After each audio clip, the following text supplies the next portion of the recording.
Hello, everyone, and welcome to the Kidlit Social. I'm Laura Backus, publisher of Children's Book Insider, and I'm very excited for my guest tonight. This is going to be a really interesting discussion about picture books, but a lot of what we talk about, I think, could probably be applied to longer works as well. So for those of you who are joining us for the very first time, if you are not on our mailing list and you want to be, you can go to writeforkids.org/ultimate-cheat sheet. It's right across the bottom of your screen there.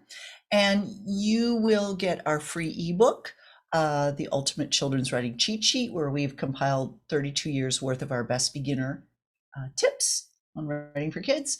And you will be notified of all the stuff we do, our upcoming social guests and other things that we do. We normally hold the social on the first and third Tuesday of every month. This one is a little different because I had to postpone, or I had to reschedule from last time because I was sick. So it's nice having that flexibility where I can do that. But normally it's the first and third Tuesday of every month. So next Tuesday is the first Tuesday of June, and we will be having a social then. And if you are new to us and you want to subscribe to our newsletter, Children's Book Insider, which is celebrating its 32nd year of publication right now, writeforkids.org/CBI. We have a special deal for our socialites, $5 a month. It's an e-zine. It comes to your inbox every month. It's about 20 pages, lots of great articles and market info. And we have a special interview every month with either an editor or an agent, and they give us a special above the slush pile submission opportunity where you fill out a form through us, and it's open for 30 days, and then I compile all those forms. I send them to the editor or agent at the end of the month, and then they have 2 months, up to 2 months to respond, and it helps you jump over the slush pile. Also, sometimes it's publishers who are not taking unsolicited submissions, but they allow our subscribers to submit through this form. So that's really awesome. That's included in your subscription. Okay, now we get to celebrate, and this is my favorite part of the evening. And we have some amazing celebrates this time. I have a lot, so I'm very excited about that. So let's get started here. Rosie J. Pova, who was my guest a few socials ago for her middle grade novel, writes, I am thrilled to share my book birthday with CBI, The School of Failure, A Story of Success, illustrated by Monica Filipina, released on May 10th from Yahoo Press. Thanks for all that you do. I appreciate your support and generosity toward the Kidlit community. Well, Rosie, we appreciate your support as well, and that's wonderful. So go check out Rosie's first picture book. That is exciting. Carla K.L. Hale launched her self-published book, Faith and Finley Tour Missouri, last October, and she wrote that my little book was met with great reception with local libraries and also in visiting schools. My nonfiction children's book addresses 15 standards taught in the third grade classrooms of Missouri. Teachers share that it is a great companion to their lessons. I've had several classroom visits and also presented at a lunch and literature at my former primary school. How fun was that? My market schools are a joy to contact and visit. I created marketing letters that tailor to specific people, like the teacher, administrator, librarian, bookstore owner, etc. That's a great tip for those of you who are marketing your books. And she attached some pictures that highlighted her time with the kids. And Finley is her rescue dog, her three-legged rescue dog. You can see there, he's very cute, and he accompanies her on her visits. So Carla, congrats on that. Looks like you're having a lot of fun. Maria V. Matson says, I'm overjoyed to be holding my author's copy of Alone to America, my self-published middle grade historical fiction novel. Jenny, the protagonist, arrived in the United States from Italy in May 1902. Jenny was only 14 years old and traveled alone to Michigan. She was my grandmother. That's awesome. CBI's knowledge, humor, guidance, and mentoring were invaluable through my writing journey. Well, Maria, that's great to know. And I love the cover and that it's your grandmother's story. And good luck with that book. That is awesome. Paula Henson's book, Who Needs a Forest Fire, has received a Silver Seal Award from the Nautilus Book Awards. The category for the award is Children's Illustrated Nonfiction. The book will be displayed at the upcoming American Library Association Book Fair this June in Washington, D.C., with other Nautilus winners. Now, the Nautilus Award, if you haven't heard of it, it celebrates and honors books that support conscious living and green values, high-level wellness, positive social change, and social justice and spiritual growth. So it's books that really make a difference in the world. And I think that's kind of cool for tonight with this announcement, since we're talking kind of a little bit about that with my guest. But Paula, that is wonderful, and congratulations on that. And there's more. Phyllis Schwartz is thrilled to announce that her book, When Mom Feels Great, Then We Do Too, will be published in September by Acorn Publishing. And this is her author announcement. So Phyllis, congrats on that. That is awesome. And please send us the book cover when it comes out, and we'll share that here as well. Finally, Kelly Lima is so excited that her first picture book, as well as its activity book, launched May 10th, and she has already received 5 stars readers favorites, the 5 stars readers favorites badge from that book review site. And they give you this badge that you could put on your book sticker. It's awesome. Along Came Oliver is currently available in English, Spanish, and Portuguese. The picture book focuses on jealousy within a friendship, while the activity book brings different jealousy scenarios into the light and multiple tools to handle this big feeling. That's really awesome. And you can get the free printable copy of her activity book by signing up for her newsletter. And I created a bit.ly link for this, so it's really easy. bit.ly/along came Oliver. And you have to, bit.ly links are case sensitive, so you have to do the capital A, capital C, capital O, but you will get the free activity book that goes with this book. That's great. So congrats, Kelly, on that. Wow. So I want to hear your good news. Email rightforkids.org, or mail at rightforkids.org, sorry, and put celebrate in the subject line. Please be sure to do that, or your email might get lost in our inbox. And I will feature your news on a future Kidlit social. And no celebration is too small. You don't have to have a publishing credit. You can have found a critique group that you love, or finished your first draft. I want to hear about all of that, and we will celebrate every step of that journey with you. And here's a really cool link of interest that was sent to me by Sheila Lewis, who's a CVI subscriber and frequent distancing or Kidlit social attendee. I know she couldn't be here tonight, but she sent me this.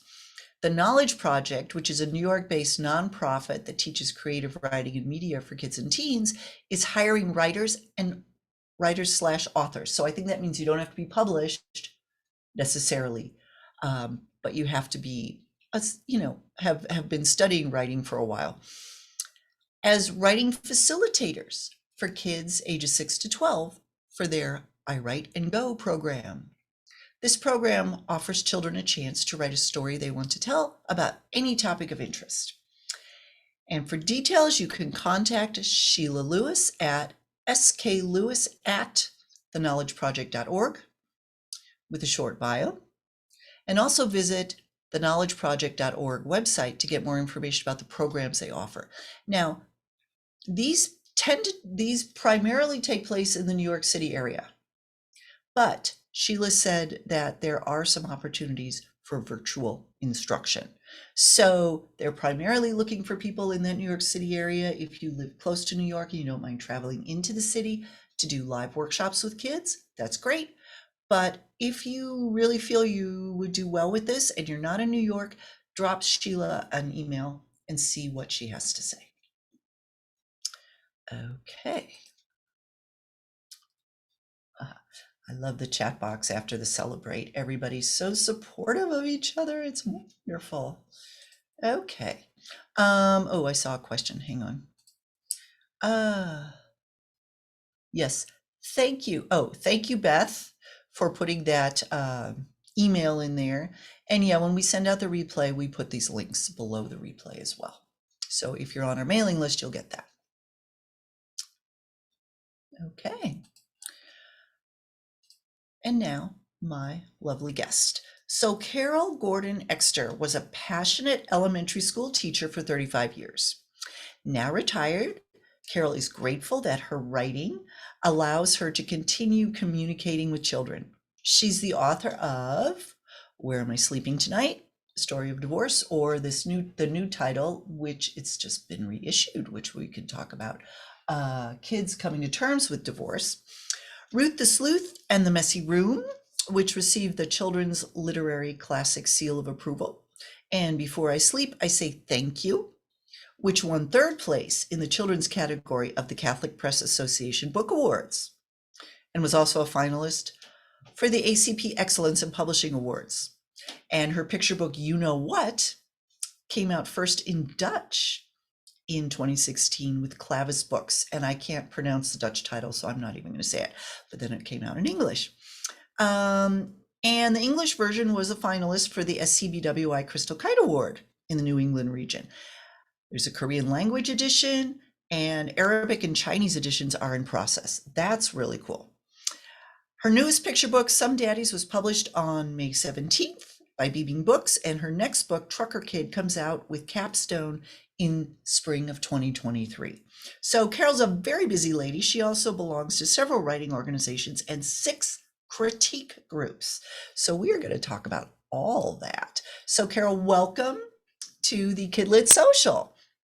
Oh, it's so wonderful to be here. I like nothing better than talking about books with experienced people like yourself. It's like, I'm just so honored to be here.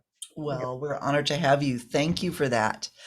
So in our emails, when we were talking about your appearance here, you mentioned you'd written over 120 manuscripts and have received well over 2,000 rejections. But you commented, and this is what really struck me. You said only the ones that the world needs now have been published. Mhm. So your newest book is Some Daddies, which just came out 2 weeks ago. Tell us a little bit about this book and why you think the world needs this book now. Well, this I got the inspiration from my grandson, who I was FaceTiming with, and he said something about when he's going to be a daddy, he's going to have a beard. And I said, Isaiah, some daddies have beards, and I'm always on alert. My writing brain just ignited, and I said, hold on, I have to stop the conversation. And he knows me well. He was only 3.5. I said, I have to write the title down. And I love that title. And when a title really gets me, I right away, I started the draft probably that night or the next day.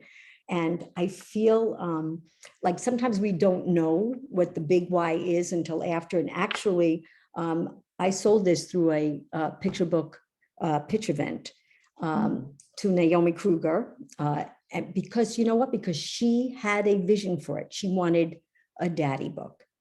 When I found out that she was going to buy it, I saw it on Submittable, and I was like shocked because it was like a year after the time I first wrote it. For me, in this world of publishing, that is very quick. Of course, it didn't come out. It was delayed a year because of COVID. It didn't come out till just 2 weeks ago. But I feel like when I started, as soon as she bought it, I get a little crazy when I make the sale, because then I go, oh my God, people are really going to read it. I really want every word to be perfect. And I send it out to critique groups after it's sold because I wanted to get it right. And she went on maternity leave. So she said we'd go, we'd do the editing later. And once I looked at that manuscript I sent, I was like, oh my God, she bought this. It was, the structure was not great. You see, she had a vision. She wanted that book. And I know she was going to help me, but I couldn't wait for her. Like I started working on it.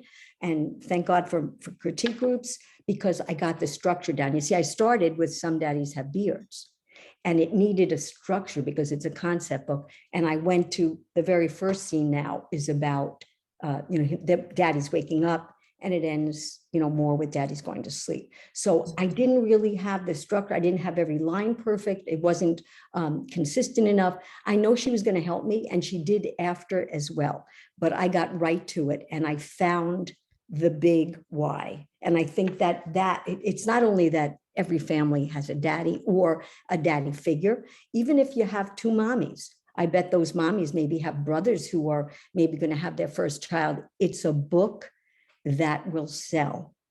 And it's in the publishing world. I hate to say it. I've heard it over and over. In the beginning, I didn't believe it. It's a business. They want to make money. And this has the opportunity to sell. And that's important. And to me, the topic is like the closest one that I've written so far to my heart, because not only with layers and importance in a child's life, but just this page is, this page actually breaks the structure of some daddies, other daddies, some daddies, other some. But it says they're at the playground, and it says, some hold their arms out to catch you. Oops, every daddy makes mistakes. Every human does. And that somehow I wanted to get across that your daddy is not perfect. Nobody is perfect. And then I love that see, he doesn't catch her. And then the next scene, and this was the editor's idea, rather than have lots of vignettes, she suggested having it in the doctor's office. And it says, some daddies share comforting words and cry with you. Others love making you laugh. Some barely hug. Others hug like bears. Every daddy is different. And that was the page that meant, I didn't even realize while I was writing it, my daddy didn't hug. When I was a child, that was painful for me. I was sometimes nervous to be alone with him, because is he going to hug me goodbye? Is he going to kiss me goodbye? And do you know that he is like the most amazing man? He passed just before this came out, a year before it came out. But what I learned is, but it was hard for me as a child. Had I had a book like this, maybe I would have understood that every daddy is different, that my daddy was so special. He never said a word against anybody, he was humble, he was generous, but he didn't hug. And people don't talk about those kinds of things. Right. Now that I'm talking about it, people say, oh, my daddy never said, I think when I was young, my daddy never said that he loved me. And when we got older, we started to say that to each other. And I feel it's such an important book for me to bring out to kids, that every daddy is different and every human is, and to accept ourselves. I came to accept my dad, and I want, kids to feel that and to understand that. And I think a book needs to have a big why, not everyone, but otherwise it has to sell, and to me, it has to be important because there's so many books out there. How does yours stand out? So I think the big thing is, and I'm probably going to repeat this, not to take it personally. Right. And that's hard. I'm in this about 20 years now. It wasn't always, easy, except I took a minute that every time I got a rejection, I moved on. I got excited about the next place I was going to send it out to. I'm not saying it didn't hurt, but, I think I really, truly believe in the process. So I don't know if I went off topic there. No, that's wonderful. And what is so great about your books is they have often they seem so simple on the surface. Some Daddies, it's a very simple idea, but it has those layers that we talked about, and each one gives it a different kind of meaning. First, you have the structure, which creates one layer, and it creates that framework. And another layer that's it's implied, but I think kids get it, is, you were talking about some daddies don't hug, but then you show how daddies show love in lots of different ways to the kids, not necessarily hugging, because some just don't, but they will show love other ways. And I think that's so important. And it really opens up a child's worldview Mhm. of, dads don't have to act just one way. And I think it's especially important for boys to read this book, who are sort of thinking of, someday I'll be a daddy. And they're seeing all these ways that they can interact with their kids and show love with their kids. And so there's just so many different layers to this story when you really start looking at it. And yet you didn't tell the reader what to take from it. You gave them space to take what they need from the story. And I Mhm. think that's so important as well. I love what you just said, because it's funny that, I don't think I think of all these things when I'm writing, but somebody reviewed it for me and wrote something like it shows the endless possibilities masculine love offers. And oh yes, that's what it shows. But also, and I asked, that was an illustrator's note, and I'm sure that she liked it, because a lot of things I didn't say, but like, here's two dads. Mm-hmm. Um, I don't know, maybe it's going to be on the book banning list. I don't know, but all kinds of dads with, Mm-hmm. I asked for like a religious when I mentioned the beards, and they chose a Sikh, and he appears often. Mm-hmm. And it's the same cast of characters. The other funny layer that at the end, I love end pages. I think end pages are so powerful. Mm-hmm. So my last book, had it, but none of the other books did. But I wanted end pages so badly, and I'm sure I told her. I said maybe all the different dads. And the illustrator did something I didn't expect. I didn't see it in the arc, but she shows all these different, the sketches. And my grandson, when he saw it, he found every single one of these inside the book somewhere. Oh, wow. And I thought, oh my God, I not only have a good story, but a search and find. Absolutely. So I loved that. That added Mm-hmm. something else to the book, which makes Mm-hmm. me happy. So, And that just shows how a really great illustrator adds yet another layer that you didn't even right. think of. I did not Yes. think of it. Mm-hmm. That's wonderful. I love teachers who write because they approach their writing with such purpose. Like, you have such purpose to what you do.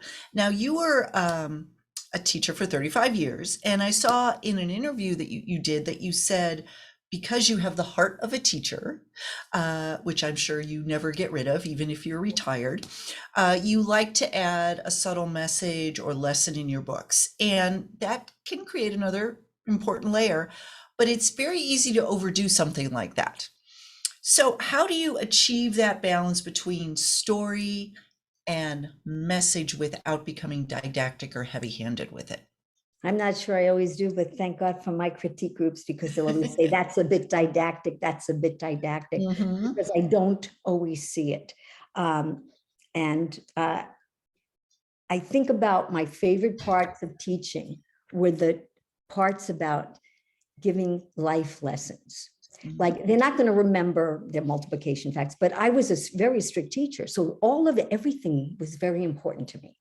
But I loved especially when I could say, go back and make it better. You should always do your best work. Imagine like a doctor who didn't do his best work and then they didn't cure someone. I was like a little intense, and I that was important to me. And I realized that I don't know, it's not that easy to get it into your writing.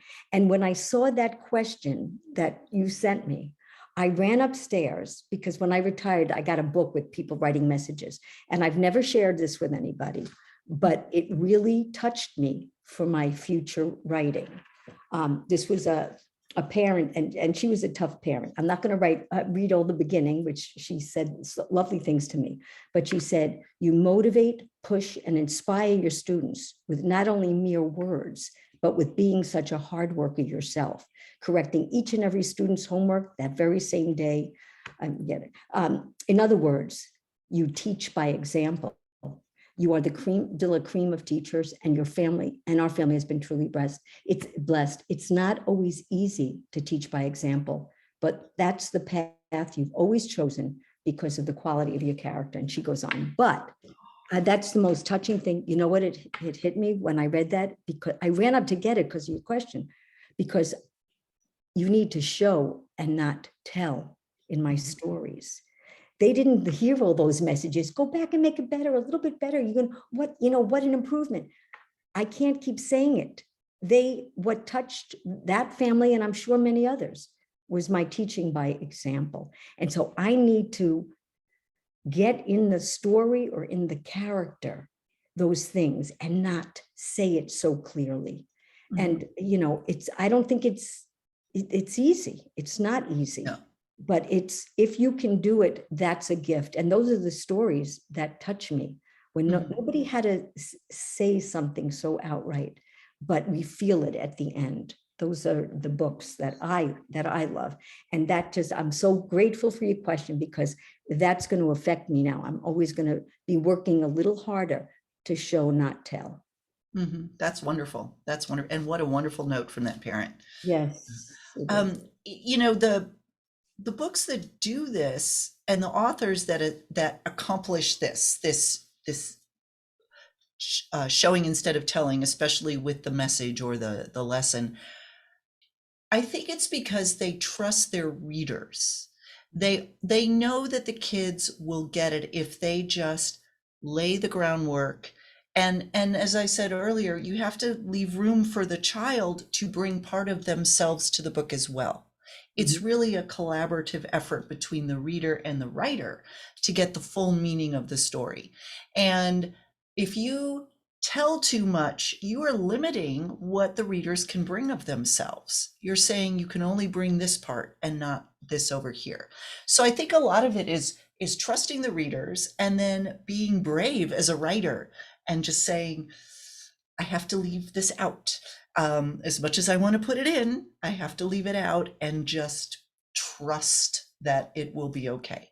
And it's probably not an easy thing to do, especially when you're a new writer. I think it probably gets a little easier as you go along. I don't know if it ever gets easy, but I feel blessed with who has come in my path. The many writers. I had an excellent editor for this. I have like an amazing editor for my new story. I trust in putting it out in the universe that people will help me, because I can't do it alone. I don't do it alone. Right, So. right. This is something I just want to slip in here. You've mentioned your critique groups a couple times, and you have 6 critique groups. So I'm sure people are wondering, do you have different critique groups for different manuscripts? Do you take the same work to all 6? How does that work? I keep a sheet, a Google Doc that whatever the kind of docs is, that lists the stories and the different groups. I have been in more groups and I've dropped out. So it's like, I realize I should redo that sheet, but I don't want to bring it again sometimes unless I really need to, but I want to get other feedback. So I keep track of where I have brought it. And sometimes I'm really into a specific manuscript. So I don't necessarily bring the same one because I want feedback from another one for a reason, or I was asked to get revise and resubmit. So I want to work on that. I'm not consistent. And actually for Some Daddies, I look back, I only brought it to 3 critique groups. For some reason, I wanted this out. I didn't send it to each and every one. So Yeah. it depends. Wow. That's quite a bit of juggling. I would need a sheet too to keep track of everything. Well, this has become my full-time job. I definitely. That's very clear. Yeah. So your first book, Where Am I Sleeping Tonight? Kids Coming to Terms with Divorce, which was published in 2008 and then reissued just last year, which is great, is a story of 2 brothers who bounce back and forth between their divorced parents' homes. And I expected this book, when I started reading it, to be about primarily accepting that the parents were no longer married, but understanding that both parents still love the boys, and that is part of it. But really the focus, which I appreciated, is on how Mark, the older brother, finds a way to manage the juggling of 2 households that have different schedules and different rules, because his schoolwork was falling through the cracks, and his teacher was getting upset that he kept leaving his homework at these various parents' home. So he had to take charge of this, and he had to find a way to manage this. And I love that it's ultimately a story about empowerment for this boy, and how he is taking control of this situation that he didn't ask for and he doesn't really want, even though the parents are, they both love them very much. And saying, here's how I'm not going to let it ruin this part of my life. And I'm going to make my teacher happy. So how did you find that layer that communicated such a great life lesson and still remains very true to the child's experience? I think that kids who bounce back and forth between households probably read that book and were like, yes, she gets it. This is what it's like. Well, I didn't get it on my own, but thank you for your kind words, because no one's ever said that about it, that the empowerment. And now I see that. I Oh, know, well, there I you know, go. I just write. But what's funny is I wrote this because if people always ask, I saw a review, which that's a whole other subject, like something like, oh, she must have had a terrible divorce. I've never been divorced. My parents weren't divorced, but it was from the experience of feeling kids' pain. And it, in the beginning of my teaching life, it didn't happen that often, but when it did, you could see the kids going through something very obvious. And that was in the back of my head to write something about divorce. I don't know why, but I felt it very strongly. And then I had a child in my room who went 2 nights to one house, 2 nights the next, 2 nights. So it's never even the same day the next week. It just was 2 nights, 2 nights, 2 nights. And this kid forgot a lot of homework. And that was really me. I would say that to kids: fired. You're fired. You know what's going to happen when you're older? You don't bring your homework. Am I going to hire you? I'm going to hire the person who brings who does the work that they're supposed to do. So I actually said things like that to kids. Sometimes I told people, they go, oh, no, you didn't. I go, oh, yes, I did. So in here, the teacher says fired, and at the end, he here is hired. But I felt for this boy in particular. This is not his story at all, but it was something that I said, oh my God, see, talk about layers. I don't think I realized it at the time, but just like I told him, whatever's happening in your world, it doesn't mean you stop being responsible or you stop everything else that's important in your life. You need to move on. And I expected him to be responsible. And I called both parents in, and I think he saw how much I cared and how important it was. But also, this has a whole other, whatever he had like a learning disability. So he also didn't feel good about himself. And I hope this helped, because I didn't let him go to his special classroom anymore. I said, you're going to sit here because your ideas are so brilliant. I don't care if you hear or someone else reads it to you, but your answers are spot on. And I want you here. And, giving kids, because when you're going through this, they need reassurance, whether it's from a book or parents. And I think that's when books are so powerful, because every child who goes through divorce or who has a different daddy probably thinks they're alone. And the books are empowering in that they make us feel less alone. And that's what I loved about this book. And it was in print for 12 years. And then it's with a small publisher. And he said, I'm sorry, and we're going to move on. And because also part of your job as a writer is that I read everything as much as I can about picture books, about being an author, about everything in kidlit world. And I saw someone who was asking for published books, if you had, the art to republish. And it was an Israeli publisher, and who's looking to get books in different ways. And he does large print. So I think he's trying to get books, I don't know where, but he's willing to, invest once he has the art. So, you know what? I tried it because I don't care. I don't think I've gotten a check from that or Ruth the Sleuth, but truthfully, I care that my book is still out in the world. Right. So that's why I went with the republishing. And I think it's an important book. I would have changed a few things like that, at the dad's house, he has pizza. I would have changed that so that it wasn't any stereotypes. I Mhm. definitely things that we learn as we go along, we can't go Sure. back, but But it's still, yeah, you're right. It's an important book. And I like that your priority was to just keep it out in the world. yeah. That's the important thing. But you are great at finding these markets. So your book, You Know What, which is a delightful bedtime book, was published by Clavis, which is a really lovely, a great publisher, but they're in Belgium. How did Right. that come about? Um, I entered the contest. They have a contest every year looking for authors. I entered. I did not win.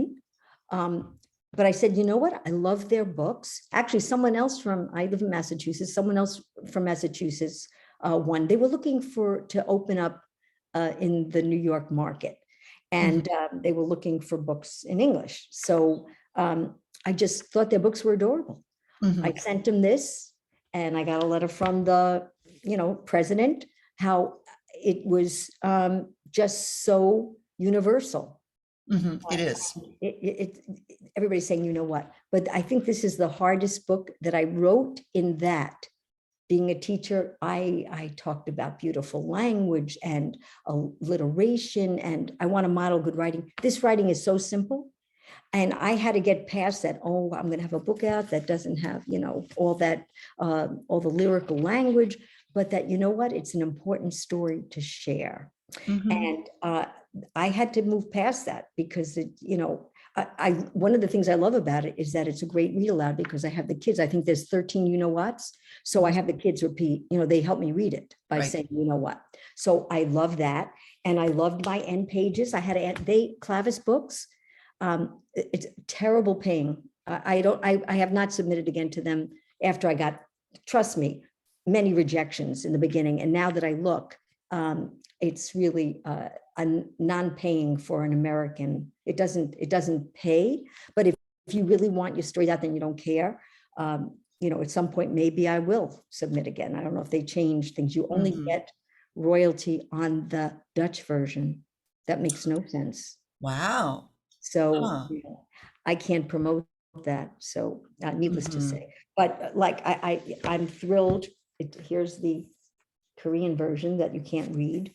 And the Korean version helped me find like the big why for this story, because I asked someone, and the kidlit world is amazing. I put something on Instagram. I couldn't read, they added something in the back and I couldn't read it, 2 pages. And I put it on Instagram, and right away, I think within a day, someone said, oh, I know somebody who reads Korean, and they translated it. And in the translation, it was by a principal, and it was about the importance of listening to your children. Wow. And I didn't, I thought it's just light, have kids just delay bedtime by saying, you know what, delay bedtime, but the importance and why they're talking to. They need to be Mhm. heard. And I just was such a beautiful thing. I go, I never thought of that. Yeah. I just, it added another layer to me why this Mhm. book might be Yes. good for families, besides that it's Mhm. fun and everybody relates to it. And everywhere I go, someone is saying, you know what? And I start to laugh. Everybody Oh, says, yeah. you know what? So, Well, and it's another very simple idea, like mhm, Some Daddies, yeah. but that I think the universal experience is what's so important, and it's why the book is being translated into so many languages, because no matter where you are, if you're a parent and your kid is trying to delay bedtime, they're going to be saying, "You know what? I discovered today this," and they're going to be telling you all these really funny little things from their day that kids find fascinating. And it's just such a universal, wonderful parent child relationship routine. And so I can see why they published it. I can see why uh, that version has that lovely note in the back. It makes complete sense to me. Yeah. Well, I love this. So I don't want to discourage anyone if they want to, submit to them, because this was the only publisher that really wanted the illustrator and me to communicate. They said Mhm. that is the perfect picture book when the illustrator and the author work together. Now that's very unusual. It is So unusual. we sent emails back and forth. And I know she started because I wanted end pages. And she started with the dinosaurs. It's simply dialogue between the mom and the little boy. But we started with her stuffed animals, which she added that layer. And then when the editor said they were not sure we should have, at the end, we don't really see him asleep. He has one more, what, when she thought he was asleep and the frustration of the mom. I said, can we end it on the end pages? And the illustrator sent back and forth, there's the dinosaur who let us into the book. And then there's Oliver and the bunny who he always has the bunny on every page but one. And he's asleep. So we ended it on the end pages and then everybody was satisfied. So Awesome. we worked, it was a team. And I feel that way with the newest book that's coming out in 2023. It has been a team effort. And I think that's the most important thing. I don't want to make any decisions alone. I want a lot of experts. I want the best book Sure. out there. Sure. So you have to be flexible. And, and I know you can ask, for advice. I think that's just so important. I never want to be difficult to any editor. I don't, I want to trust the team. Yeah. Well, and that goes to working with a small press. Sometimes you do get to communicate with the illustrator. It's very unusual for a larger publisher to let you do that and they have good reasons for it. Right. But I have found, especially, unless it's a team that's worked together over several books, and then they have this rapport and the communication happens. But for the most part, the author and illustrator do not communicate in any way. A lot of people don't know that when they're starting out. I know. So I'm glad you had that experience. That Yes, sounds that was really great. wonderful. Yeah. So you've written over 120 manuscripts and have amassed over 2,000 rejections, which I think is a real point of pride, actually, because that just says you keep sending stuff out. Mhm. That's great. So, but how do you maintain this momentum without getting discouraged with so many rejections? And again, rejections don't mean that your work is bad. It just means that you are sending it out there. And there's a lot of reasons stuff gets rejected. Right. But how do you kind of get past that? I'm not sure you ever get totally past it. I think that especially now when something I just had to revise and resubmit, and then she, she didn't actually say no. She gave me like notes, but I'm sure it was a no. That kind of thing. When it gets close, I get a little disappointed. But I really do believe I've heard so many, from Jane Yolen to smaller authors, say it's not the right editor. And I really truly believe, I saw with Some Daddies how the first time I sent it out, I didn't send it out much, but the first person I sent it out to said, it's nice. We need more daddy books. What else do you have? That was to an agent. And then when she read it, it's just like a flowing, a beautiful comment about daddies and what this book will do. She got it. She had a vision for it. She wanted it. It's just such a subjective business that I realize I cannot take it personally. If it's going to sell, it's going to sell. And I just keep at it, because what I also realized, I thought, oh, I'd want a few books a year, wouldn't that be great? And then I'm thinking, oh my God, I see what this book just came out, and I've worked hard with all the things that are going on relating to that. And then this week I had the final arc for the next book. It was a lot going on. And I said, I don't know if I can handle one a year. I'd be happy with one a year. I never had. The last one was, my first was 2008. And then, it was spread, everything was spread apart. This is the first time I have two books coming out. But I have to tell you, for the one that's coming out next year, there's a lot of people on here. I don't know whether I should admit this, but I wrote that in 2013. It got, at least I from what I could count quickly after it was accepted, I was curious, it got 95 rejections. And so it went, so I want to tell people to hang in there, because it went, I did have an agent for a year. She sold it, but it's not to a big press. She said she'd only send it out. I'm not so sure she believed in it the way I believed in it. She said, I'll send it to a small group. She sent it out to 5. Capstone right away wanted it. And you know why? It was COVID. It's about Trucker Kid.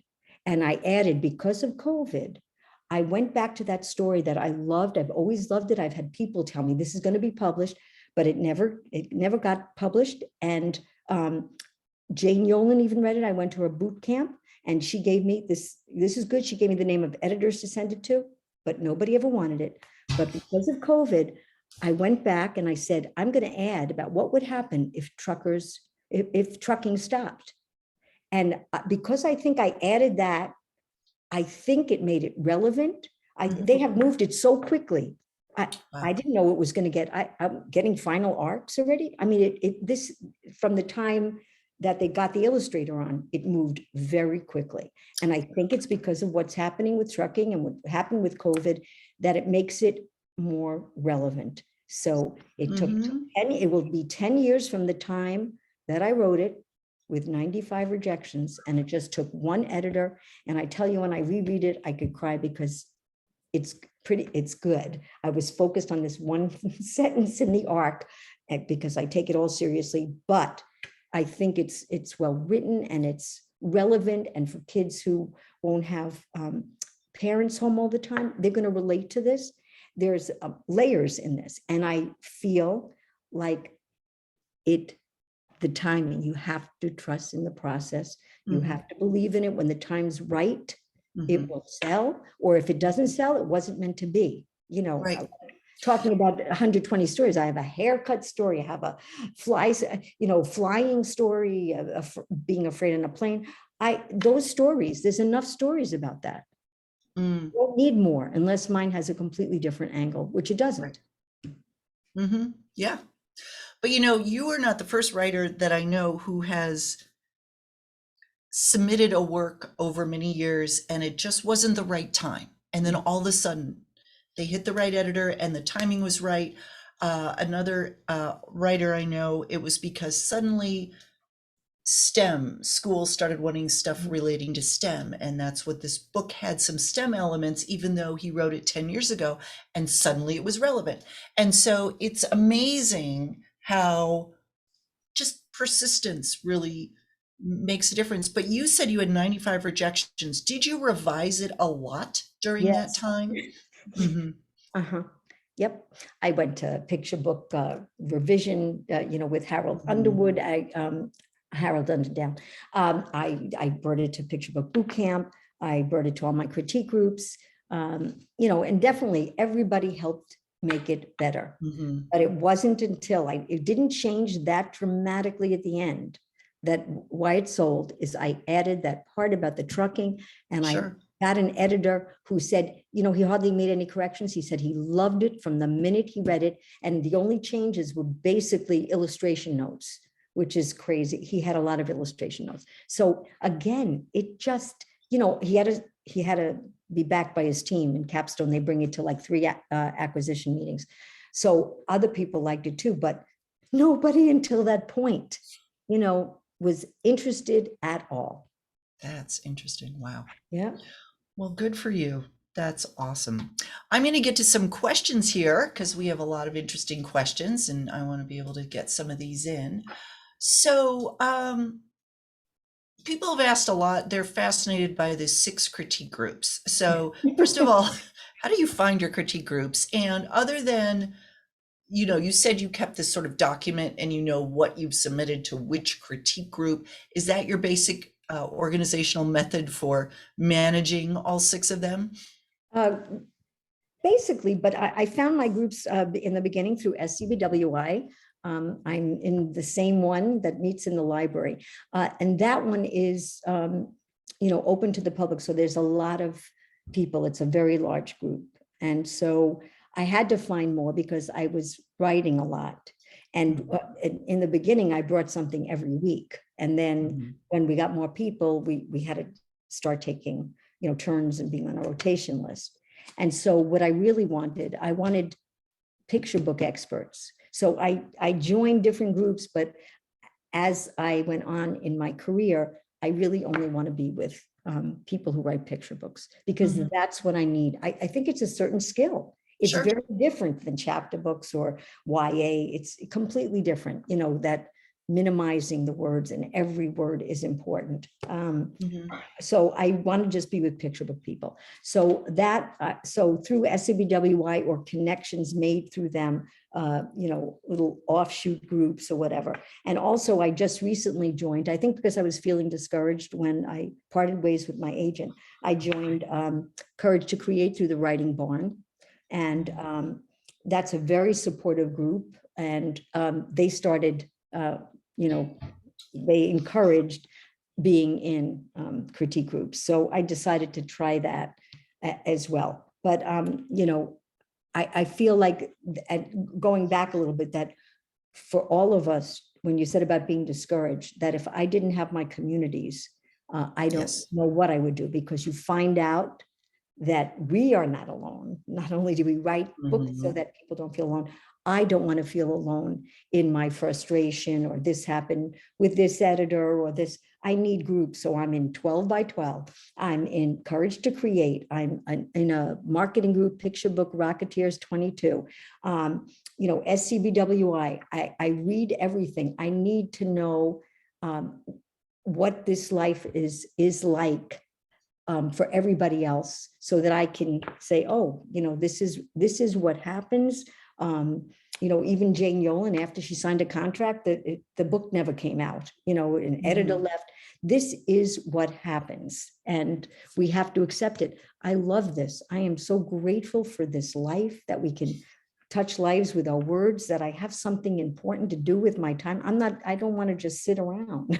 I Mhm. want to be doing something, all the time that's meaningful, whether it's reading, writing, promoting. I want to be a part of that. So yes, sometimes 6 critique groups, I have a lot to critique. Sometimes, like, in a busy day with which doesn't happen that often with the 2 books, I was like, oh my God, I should really probably not critique, but that's what I'd like to do with my, critiquing helps you as a writer. It does. Mhm. I definitely see things that I love. That I love the repeated line. I love, different things, onomatopoeia. Maybe I didn't use it in this. So I feel like it's important. Maybe not 6. You know what? I don't have little ones around. I'm retired. I don't know how the young people do it. I think they're too hard on themselves. If they have kids and a job, where is the time here? I couldn't have done it as a teacher. It Oh, came to no. me at the end of my career, which is Mhm. wonderful. But I feel like people are so hard on themselves, the people who have kids and families and jobs, because it's a lot. Mhm. It really is. I don't know how they do it either. I It's don't. amazing. So, someone asked, do you ever pay attention to trends, or do you just sort of trust your gut that something's going to work I today? trust my gut. As a matter of fact, I get like a little my back up against the wall when someone says, "You should write a book about." People laugh at me, because I think being a teacher for 35 years, I don't know if everybody is aware of that. You've probably had kids or whatever, but my life was by the bell. So, Mhm. at 10:10, the recess bell would ring. At this time, I had to do this. Everything was what I had to do. I did. I never was late. And whatever you gave me that day for that, kids gave a test, whatever, I marked that night. I don't want to be told now what to do, whether it's what Mm. to write. You can't do that to me. I'm not going to react well. So I write what I want to write, what comes to me. I have lists and lists and lists from like Story Storm. I might never get to any of those, because I see that when something, a title or whatever comes to me that I feel strongly about, I go right for it. I don't sit Mhm. and wait to write that. Like it moves me. I want to start on it right away. So, Mhm. I mean, at some point I might, run out of things, but a lot of times I'm going back to revise, Mhm. or to do something. Like, as soon as she bought Some Daddies, I have to say, I wrote some mommies, some families, some babies, I went a little crazy. And she said, we're not going to do that until we see how this does. Sure. But you'd have to revise. She asked me to revise some mommies. Well, now I'm seeing about the diversity, I realize what I need to do a little bit on that manuscript, and I'm going back and revising that. And that's important to me because I think it could work now that I got it. Like, what took me so long when I wrote it? I should have known, but no, everything, you have to trust in the process. She wasn't going to take it then. It wasn't good enough anyway. Mm-hmm. And maybe now I'm going to get it right. Actually, I'm going to share it with my critique group next week. So, Great. yeah. That's awesome. That's awesome. Yeah. I hope they do Some Mommies. I mean, it would Yeah. be just a wonderful companion book. So, Mhm. so you're a very organized person, and we have gotten questions about, do you have a method for sending your stories out? Do you choose a day of the week to do submissions? And I had another question about marketing. So where does marketing and just submitting fit into your writing schedule? Well, like I just said, I don't really have a schedule. I just start, I open something up, or I know I need to deal with something, and whatever comes. Like today, I got an email about a book festival. I have something about a promotion opportunity that I had to write something up, that I didn't expect. But sometimes I just like to deal with it. I like to get that off my list. So I was in the mood. I just took care of those things.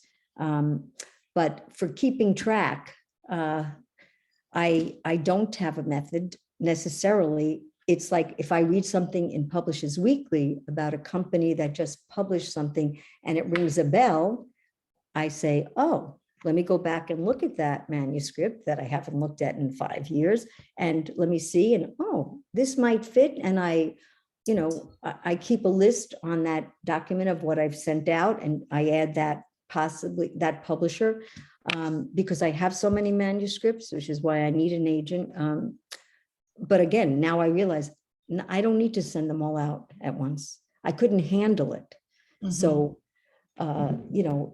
everything for a reason. But there are some that, it would be nice to have Mhm. in a year if I could do that, but I have to look and think, is that the right publisher? Is that, it just, whatever comes to me, I'm all over the place. But whatever comes to me at that particular minute, unless I have like a critique group and I have to do, or a deadline. Otherwise, I just want to work on what I feel like working on. Mhm. So you don't have an agent now. Is that something that you want to have, or are you happy doing this yourself? I'm honestly a bit confused. It was amazing having an agent. I only had an agent for 1 year. It was amazing having a partner because, yes, I could call other authors, but it's nice to have someone who knows, who's on your side and you can bounce things off of. And like I said, I read a lot. So I sent to the agent like, oh, I just read about this book. I bet this title would fit there. And, I think she appreciated it, but I might have, overwhelmed her. I'm not sure. I have so many stories and I want to send out a lot because I'm old. I don't know how many more years I have of writing and doing these things. So I would like to get my work out there. So I'm doing fine. I have a lot of connections, like with the two, I can send to those two editors. I have editors that accept work from me, editors in like the big five that somehow I've over the years established relationships with. So I can send out. So far, they haven't bought anything from me, but they always say, I look forward to the next thing you're going to send me. But they haven't bought anything, but they're accepting my work. That's great. So I don't know. I'm confused, but I would like a partner. But then you have to slow down because agents are overwhelmed. They are. You're Yeah. one of many clients that they Right. have. Right. And yeah, and they don't want to be submitting 10 manuscripts at once Right. from you. So yeah, I could see where that would be tough. Yep. Yeah. I'm not going to keep you too much longer, but I'll just ask one or two more questions here. Let's see. This is an interesting question, and I don't know if you have an answer for this. How many rejections do you amass for a manuscript before deciding to shelve it? You had 95 rejections for the trucker Yeah. kid. So is there a magic number, or if you No. believe in it, you just keep going? Right. That there are some, like the very first one I wrote, that I don't think it would never, I can't fix that enough. And it was about the first day of school, and it has nothing unusual. It was, from the heart of a teacher, but it definitely would not sell in this form that it's in. I would not send that out again if I wanted to totally rework it. But the first day of school has been done, and mine isn't that much different. So that one I would say, no. But there were things like the Highlights magazine story. I reworked it. I decided I just want my work out there. And if it's not going to be a picture book, I don't know how many rejections I got for that before I sent it to Highlights. I got Highlights rejections. They gave me, if you want to fix this, we'll look at it again. I sent it again. They go, it's much better, but could you, if you're willing to fix this? I got 2 revise and resubmits from Highlights. Wow. And they helped make it so much better. So did I stop? Nope. I just sent it out as a magazine piece. And I did that with another early on a piece. An editor said they wanted it. I loved that story. Libraries are the perfect place. And I thought it was important. It was about libraries. And somebody said they wanted. I waited a year. It's going to maybe be on a future list. I waited. Then they stopped answering my emails. And it was a good publisher. And I said, you know what, I'm sending it to another that just does reading and library stories. And they bought it for their magazine. They said, it was a tough time for picture books. But I knew that librarians were going to read it. It was in Library Sparks magazine. I don't care because I write enough. So if you're so attached, if you only have one story and you visualize it as a picture book, then you have nowhere to go. So you have to you have to keep writing and and be flexible. That's to me, you have to be flexible. That's huge, I think. And if your priority is getting the story out into the world, then you are willing to be flexible if it truly isn't working as a picture book. Obviously, you want to try that first if that's your vision for it. But being willing then to say, okay, I'm going to go to a magazine with this because I want kids reading this story. That's your priority. And I think that's why you are finding these markets for your work and you're not giving up on your manuscripts. So that's wonderful. Perseverance, that's where it's at. That's right. Okay, last question, then I'm going to let you go. We're already over the hour. People have asked what you do to market your work. And I know that you have a really great website, which I love. You do school visits, but I also looked on your website. You do a lot of interviews. You do a lot of this kind of thing. You do podcasts, you do all sorts you do blog interviews. How do you set those things up? You just seem to kind of read a lot about the industry and kind of keep track of what's happening and who's doing what. I have a marketing folder for marketing for all books. And then I have for Some Daddies, and I already started for Trucker Kid. If I see something or an activity or someone to promote to, I start to keep lists as I see things. And I absolutely love Twitter. I don't let it, suck my time away because I don't spend that long, but I think it's so important. I support other people on it and I get supported. So I do marketing like that. I even did TikTok. I've only done 3 videos, but I showed myself opening up the book. You have to be willing to be out there. I was like ridiculous, swirling with the book. You have to be willing to have a little fun with it and put yourself out there. And do I call and ask, a local bookstore will, but the local Barnes and Noble, I taught in a town close to that. So I thought maybe people would come out, which they have in the past. And I make those phone calls. Sometimes one of the things in the Courage to Create is like becoming comfortable with the uncomfortable. I really don't love promotion. I like being creative, like thinking of things, how to, market, because the truth is, if nobody knows about it, they're not going to buy your book. Exactly. You have to somehow get the titles out, get people knowing about it. Unless you are famous, and even someone, you know what, when I say to people, Jane Yolen, I went to her boot camp, they go, who's Jane Yolen? They read her books. They've read, Yeah. oh, the one with the dinosaur. Oh, I know her. But people don't know author's name unless it's, J.K. Rowling or, famous, adult authors. But really, we have to, just do our best to help get the name out there. Or if I see anybody on a blog, I write it down. Or if someone, so like I read somewhere about you looking for people to interview, I right away followed up on it. I'm often the first one. If someone wrote something about starting a local TV station, interviewing authors, she said I was the first one who responded. You got to be on it, and I have the time, and I have the will. I'm determined, and I persevere, and that's fun for me. Does it get stressful sometimes? Like last week, I had 2 launch events, and not that many people showed up. And that was a little, I prepared a lot for it. But you don't know where one thing leads. And that's what you have to believe in. I don't know Right. How in the future, somebody who saw me read could lead into something else. And I believe in that. And so I don't get discouraged. And I try not to answer or feel hurt if someone says, how many books did you sell? Well, I don't really want to tell them, because that's not really what it's all about for me. The bookstore supported me.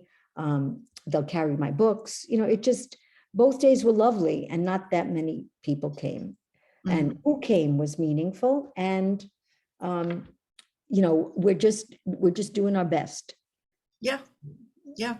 Well, and if someone who comes is a teacher and they love you and then they want to get you into their school next year, those, like you said, those things can lead to other connections. Right, but I don't promote that, which I probably should, because that does make me a little nervous. That's a big commitment, doing school visits. So far, people have reached out to me. I don't reach out about that, because it seems like, I just feel such pressure to be really good. And so far, it's always worked out. And, because I get energy talking to you. I was tired before, but then I get energy from talking about something that's meaningful to me. And that's how the school visits that I've done were great. But do I want to keep pushing? No, I'd rather just relax and write, go exercise, and then come home and write all day. That's what, and I can do that because I'm not young and trying to make a living from this. I'm just happy with whatever comes my way. Great, great. Well, Carol, this has been wonderful. Thank you for all that you've shared with us. Sorry to the questions we didn't get to. There were a lot, but I don't want to keep Carol here all night. You've given us so much to think about and to learn from this conversation. So thank you for being here tonight with us. Thank you. What you do for the kidlit community is just amazing. Bringing us all together. It's amazing. Thank you. Well, it's fun for me too. So, all right. Well, thank you all for being here tonight, and we will see you next Tuesday. It's the first Tuesday in June with another great guest, Kidlit Social. So, good night, everybody. Good night.